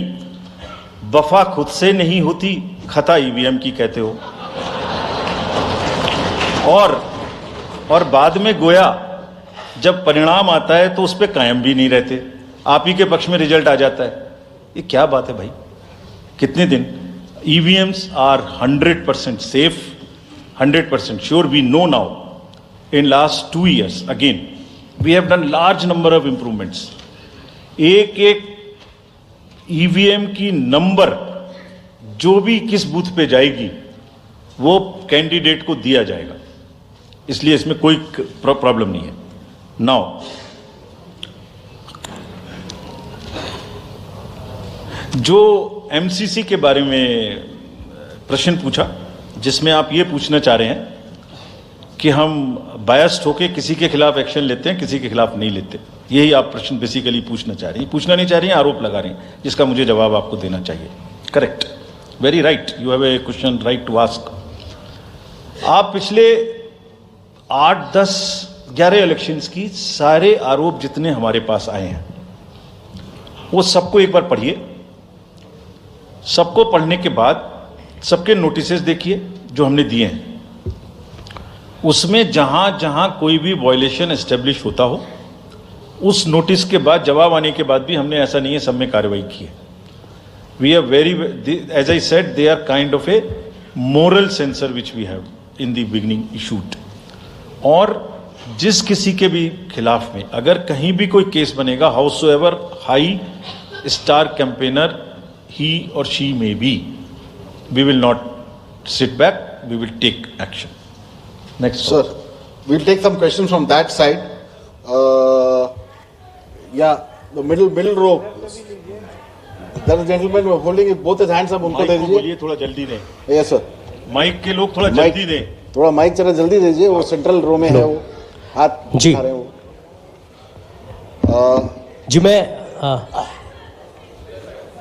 जी मैं आशीष हूँ, अमर उजाला डिजिटल से। मेरा सवाल है सर, जो आपने अभी 4M की बात की थी, उसके लिए क्या कोई एडिशनल डिप्लॉयमेंट आपने किया है? अगर किया है तो वो क्या है sir? Just yeah, give it to him there. Yeah, please. Yeah. मैं राजस्थान पत्रिका से नवनीत मिश्रा हूं। अभी इलेक्टोरल बॉन्ड पे जिस तरीके से घमासान मचा हुआ है और सुप्रीम कोर्ट ने भी उस सिस्टम को खत्म कर दिया है, और जो चुनावी चंदे की जो पारदर्शिता की बातें होती हैं, तो उसके लिए वो सिस्टम लाया गया था। तो आयोग का अगला कदम क्या होगा, क्योंकि इसके बाद से कैश की चुनौती है वो बढ़ेगी चुनाव में।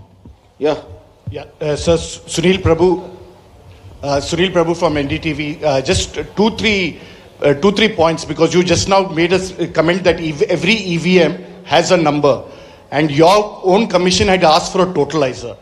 That totalizer has not happened because if you wanted, in the essence, a free and fair election, then you should not be identified. The others, you said disclose. In the interest of the general public, and now we can't get from Mr. Arun Goel because he hasn't, only cited personal reasons.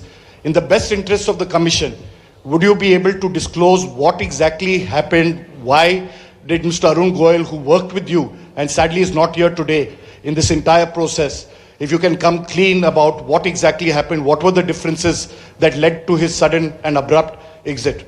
That's Ravi Tripathi, DD News. Go there. Yeah. Sir, मैं रवि त्रिपाठी हूँ, जी news से। मेरा सवाल ये है कि एक तो सीट के नंबर जो सर आपने दिए हैं वो 543 के बजाय 544 हो रहे हैं काउंट करने पर, ऐसा क्यों है? ये तो जानकारी। और दूसरा कि मॉडल कोड ऑफ कंडक्ट का जो सवाल खड़ा किया हमारे किसी दोस्त ने कि बार बार विपक्ष ये सवाल खड़ा करता है, तो पिछली बार उन्होंने नाम दिया कि मोदी कोड ऑफ कंडक्ट, जिसमें मोदी के खिलाफ आप सॉफ्ट होते हैं और राहुल गांधी के खिलाफ आप ज़्यादा एक्शन लेते हैं। ऐसा क्यों होता है? ऐसा आरोप क्यों लगता है चुनाव आयोग? Yeah, gentleman next to you. Yeah. Sir, Neeraj हूँ, न्यूज़ 18 इंडिया से। सर, पहले तो चुनाव आयोग को बहुत बहुत बधाई कि आप लोग पूरी कंप्लीट टीम हो गए हैं, दोनों चुनाव आयुक्तों को, और इस बड़ी प्रेस कॉन्फ्रेंस के माध्यम से हम लोग का वास्ता हो रहा है। हमारा सवाल ये है कि ये तो हमें अंदाजा था कि जम्मू और कश्मीर में विधानसभा के चुनाव नहीं होंगे इस बार, लेकिन ऐसा क्यों किया है? हालांकि आपके पास वक्त है, कोर्ट ने भी आपको वक्त दिया है। जम्मू कश्मीर में विधानसभा चुनाव न कराए जाने की क्या वजहें हैं? Yeah, the gentleman. Yeah, give it to him. Yes. Very. Sir, my name is T.N. Ashok. I used to be former editor of PTI. I also write a lot of political articles from New York. So I just wanted to know, I was just following the Federal Election Commission of the US, which publishes on its website the amount of money raised by presidential candidates. Like, say, it has just come out only yesterday. Biden has raised about $106 million. Trump has raised $88 million. Nikki Haley has raised about $48 million. And Vivek Ramaswamy has raised about $24 million. Is it possible for the Election Commission of India to publish such kind of details of not the candidates, but the parties? How much have they raised for the 2024 elections? Yeah, thank you. CSC will take questions. Now let me answer these questions first. Very critical, very important questions. What are in everybody's discussion during this time? and it is necessary that one clears the stand on that. So first of all, I must congratulate that you have calculated it's 544, not 543. I never guessed that anybody would so quickly calculate this. कि ये 543 seat हैं तो 544 total में कैसे आ गई. एक constituency में 2 बार election होंगे, विच इज इन मणिपुर, तो वो 2 बार काउंट हो रहा है, इसलिए 544 से. So this is the first part of yours. Let me come to mister Prabhu. You asked the questions on totaliser. I entirely agree with you that booth wise result मालूम होने से, किस बूथ पर किसने किसको कितना वोट दिया ये जानने से, it's not a best possible situation in the country. We fully agree with this and therefore we brought totaliser. The totaliser was an instrument कि जैसे एक राउंड में 14 टेबल पर काउंटिंग हो रही है, तो 14 मशीन्स को एक साथ जोड़ दीजिए और 14 का रिजल्ट एक साथ आएगा, तो कम से कम इतना पता नहीं लगेगा. लेकिन महाशय, यहां तो एक ही मशीन के रिजल्ट पे भरोसा नहीं हो रहा. मैं 14 जोड़ दूंगा तो लोग बोलेंगे पता नहीं क्या कर दिया. Let the political system mature itself. The need is to introduce totaliser. We are ready to introduce it. Technology is ready. But let one has to work in the entire landscape. Let that be matured further. We prepared the machine to take votes of the migrant workers remote voting. The prototype is ready. Machine can take 72 polling assemblies together. That's a step towards remote voting. We are also ready at some stage for remote voting through electronically, through blockchains and all. But let such things take time to assimilate, to adjust. एक समय होता है हर idea का. So perhaps the time for this idea has not come. It is a little premature. But yes, it can tackle that ill. About my friend you asked. Mr. Arun was a very, very distinguished member of our team. And I thoroughly enjoyed working with him all the time. But in every institution, somebody will have to be given the personal space. And I'm sure the personal space should not be touched and one should not be insensitive to ask personal questions. If he had personal reasons, it's fine, you must respect it. In the commission, let me make it clear to everybody. As you said, disclose. We also have another principle: participate. Involve all political parties. So in the commission, we have a very sound tradition, not today, of large, and I must thank this to my predecessors, worthy predecessors. Whatever we are today, it is because of them. And that's one tradition in the commission, that dissent within commission is encouraged. Within 4 walls of ECM, the commission room, which we call, it's a round room. Because it's such a complicated exercise in the world, 3 minds are always better than 1. We discuss, we sleep over issues, we take time, we assimilate. And हमेशा एक उसमें कहावत है ना, फिर मुझे याद आ गया, वैसे ही, निंदक न्यारे राखिए. आसपास रखने चाहिए जो लोग आपको चैलेंज कर सकें. सो कमीशन में बहुत ट्रेडिशन है, वो हमेशा होता रहा है और होते रहना चाहिए. So that's the answer which I wanted to give you.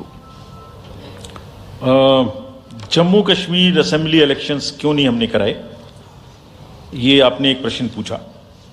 बहुत इंपॉर्टेंट क्वेश्चन है नीरज जी आपका. हम बहुत कॉन्शियस हैं इस बात से और बीच बीच में आरोप भी लगते रहते हैं. हम वहाँ गए थे, तब भी हमसे लोगों ने कहा कि हमें तो सुप्रीम कोर्ट जाना पड़ा आपसे क्या आपको कहलवाने के लिए कि इलेक्शन कराइए, और आप क्यों नहीं कर रहे हैं. तो पहली बात, आपने इतने समय से क्यों नहीं किया. तो पहली बात मैं सबके सामने ये इसको स्पष्ट करना चाहता हूं कि Jammu and Kashmir reorganisation act was passed in 2019। ये सबको विदित है कि 2019 में Jammu Kashmir reorganisation act pass हुआ। उसमें जम्मू कश्मीर की असेंबली में 107 सीटों का प्रावधान किया गया। उस 107 में से 24 सीटें रिजर्व थीं पाक ऑक्यूपाइड J&K की, बची 83 में से 7 रिजर्व थी SC के लिए और ST के लिए कोई रिजर्वेशन नहीं था, राइट। 2022 में उसके बाद डिलिमिटेशन कमीशन आया और उसकी रिपोर्ट्स को एक्सेप्ट करके नोटिफाई किया गया। उसने इन सीटों की संख्या में परिवर्तन कर दिया। तो another act change this number of seats. क्या हो गया, 107 से बढ़ के 114 हो गई, 24 उसमें पाक ऑक्यूपाइड JK की रही, 90 बची, तो 83 से बढ़ के 90 हो गई और 9 सीट ST के लिए रिजर्व कर दी गई। ये नया फीचर क्रिएट हो गया। और साथ ही साथ 2 सीट माइग्रेंट्स के लिए रिजर्व कर दी गई, जिसमें से 1 वुमेन की थी। और उसके बाद 1 सीट का नॉमिनेशन अलाउ किया गया, जो कि POK से डिस्प्लेस्ड लोग जो इंडिया में हैं उनके लिए वो रिजर्व की जाएगी। और ये सारे, जिसका मतलब Reorganization Act and Delimitation Act were not in sync, and therefore there was no occasion for the commission to conduct the election till that happens. When did that happen? That happened in December 2023 by amendment in the J&K Reorganization Act. तो हमारा metre कब से चालू हुआ है? दिसंबर 2023 से metre चालू हुआ है चुनाव कराने का। असेंबली और पार्लियामेंट में चुनाव कराने के लिए हम J&K के सभी पॉलिटिकल पार्टीज ने हमसे कहा, ऑल, कि आप हमारा चुनाव पार्लियामेंट के साथ करेंगे। वी रेस्पेक्ट दैट और हम समझते हैं कि हमारी ड्यूटी है, हम उसे कराएं। सारी एडमिनिस्ट्रेटिव मशीनरी ने टुगेदर एक स्वर में कहा कि सर हम एक साथ नहीं करा सकते। हमने पूछा क्यों, तो उनका आंसर था कि जब असेंबली कॉन्स्टिट्यूएंसी के चुनाव साथ साथ में होंगे तो एक असेंबली में लगभग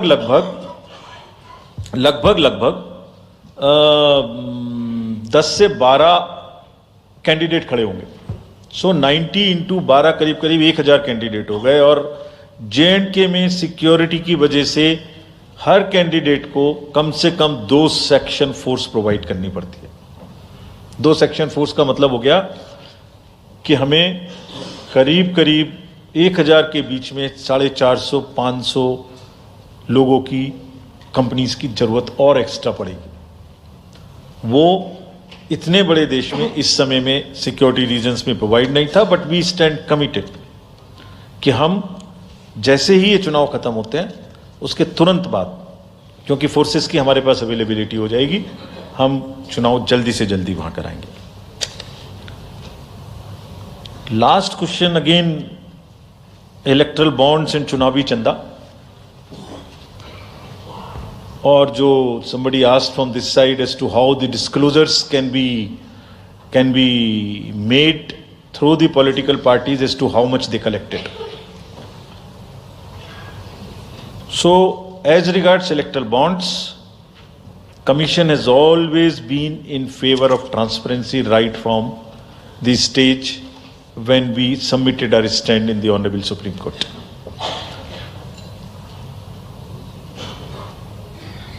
Again, in a democracy, there is no scope for hiding things. Democracy is all about making everybody know, aware, transparency, information. It must be shared. We are all for it.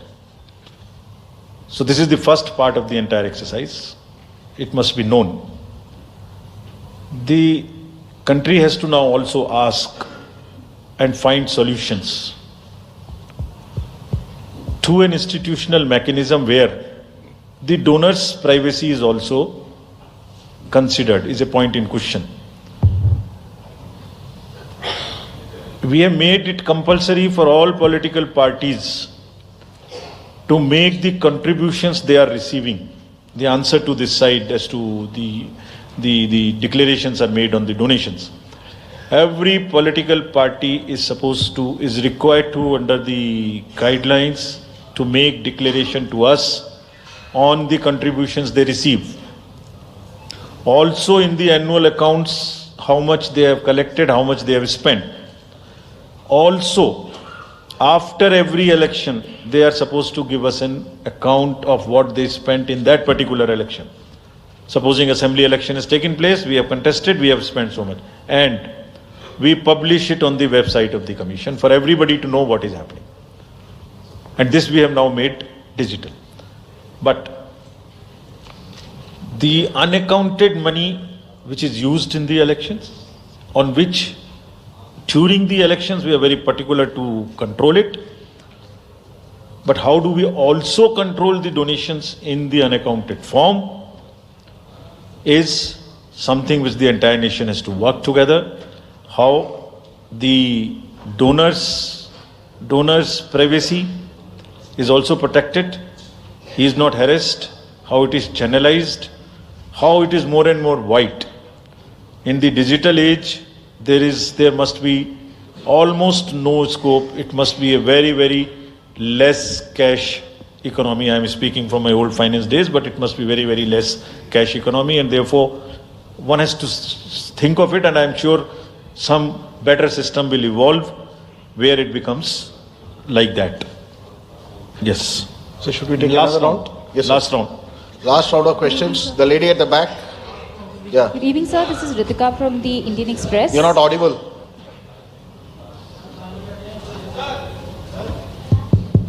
Yeah. Sorry. Good evening, sir. This is Ritika Chopra from the Indian Express. I have a question regarding Manipur. There's been this huge displacement of people on account of the ethnic strife. There are people who've been displaced living in relief camps and haven't come back home. What steps are is the commission taking to ensure that people actually turn out to vote in their respective constituencies? And secondly, sir, as far as the disclosure of data with regard to electoral bonds is concerned, was the commission expecting SBI to also share data pertaining to the unique bond number? Because what you got was just date of purchase, name and amount, and party name, date of redemption and amount. Can you introduce yourself? This is Ritika Chopra from the Indian Express. Thank you. Okay. The gentleman in that orange shirt there. Yeah, please. मैं Krishna Mohan Sharma Bharat express से मेरे दो सवाल हैं जिस मुहिम में आप लगे हुए हैं कि वोटिंग Kindly परसेंटेज stick बढ़े to one question. We don't have time. या सिंपल क्वेश्चन एक क्वेश्चन सर कि क्या वो समय आएगा हमारे देश में कि 12वीं का बच्चा जब पास हो तो उसको साथ साथ वोटर आई कार्ड मिल जाएगा और दूसरा सवाल एक ये है कि क्या हमारे देश में मैंडेटरी वोटिंग हो पाएगी कभी The lady in the light blue shirt, last row. Yeah. Sir, this side Harsha from Republic TV. I have two questions. First one, opposition parties have accused Election Commission of being biased when it comes to action against hate speeches. While you have said that adequate measures have been taken, but how is it different from the last time? And so second question is precisely about two states, West Bengal and Manipur. Both these states have witnessed immense violence last year. One during Panchayat election and other one with ethnic clashes. How Election Commission is ensuring safe and peaceful election in the booths this time? Okay, the gentleman in the front. Idhar दीजिए इनको. Here, I'm George Kaliwari from Deepika Malayalam Daily. Mine is a half question and a request also. There are. Why can't you think of giving? Giving a ballot vote. Voting for journalists who work in other. Go for vote reporting. Like me, I lost at least 5 parliament elections because I was covering the elections in the north. My vote is in Kerala. The gentleman in the orange shirt, that's the last question. पीछे, last but one row में है वो. That's the last question.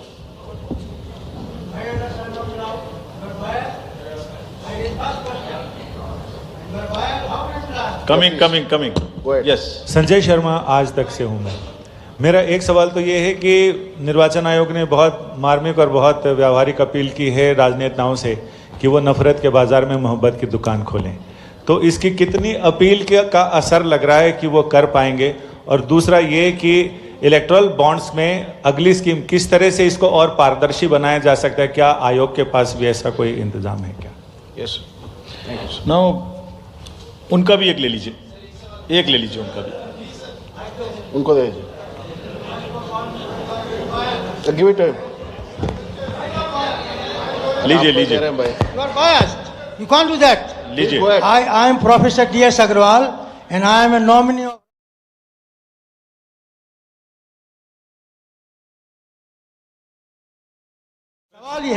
सवाल है। तब ये promise किया था कि एमपीज की जगह वोटर प्रपोजर होंगे, आपने अभी तक अमेंडमेंट नहीं किया। दूसरी बात ये है कि आप जो डीएम होता है, मैं बनारस से चुनाव लड़ा, उसने 3 बार मेरा इलेक्शन नॉमिनेशन कैंसिल कर दिया बायस्ड, लेकिन मैंने 4थी बार पास कराया। तो डीएम को आप इतनी पावर देंगे कि किसी का भी नॉमिनेशन कैंसिल कर देगा बैलेट को? या आप अमेंडमेंट करिए और इसमें अमेंडमेंट करिए। और ये जो खड़े होते हैं ऐसे लोग ऐसे नहीं बोल सकते, ये इस तरीके की चीज आप यहां नहीं बोल सकते। अच्छा ठीक है, now let me take these questions. 12वीं क्लास के बच्चे के बारे में आपने पूछा एक प्रश्न। 12वीं क्लास के बच्चे को जैसे ही उसकी एज पूरी हो उसको वोटर कार्ड मिल जाए, इसकी तैयारी हम कर रहे हैं। एडवांस एप्लीकेशन लेके ऐसा जरूर होना चाहिए। About Manipur, question was asked about Manipur, what we will do. There are persons who are displaced, who are in the camps. We have drawn a scheme. Which we have notified. That scheme is notified to allow the voters in the camp to vote from the camp. जैसे migrants के लिए JNK में वो scheme है, ऐसे ही यहाँ पर भी उस स्कीम को लागू किया गया है। And the voters would be allowed in the respective camps from the lower constituency to the higher and higher to the lower. But my appeal to the voters is that let us decide through the ballot peacefully by participating in these elections. We'll make the arrangements.